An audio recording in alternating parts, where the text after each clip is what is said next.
السلام عليكم حبايبي.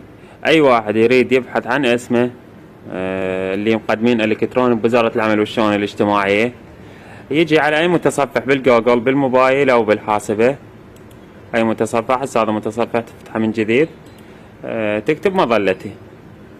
من فتحت لك مظلتي تدخل عليها،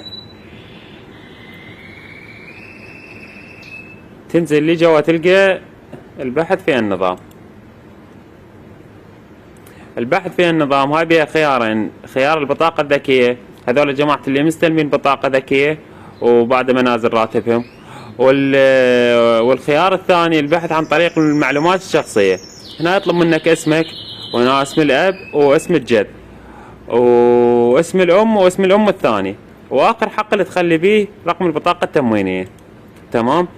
وهذه الحق اللي هنا تخلي المحافظة، تختار محافظتك وتنطي بحث.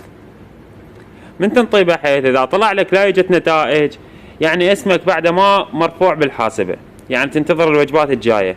اما اذا طلع لك انه مطلوب باحث ميداني، انه يعني اسمك نزل بالحاسبة ومنتظرين الباحث يجيك. هواي ناس جاي تسأل شلون ابحث عن اسمي، وشلون تدخل الصفحات وهمية وبيجات وهمية وتتعرض للابتزاز وتتعرض لهواي امور.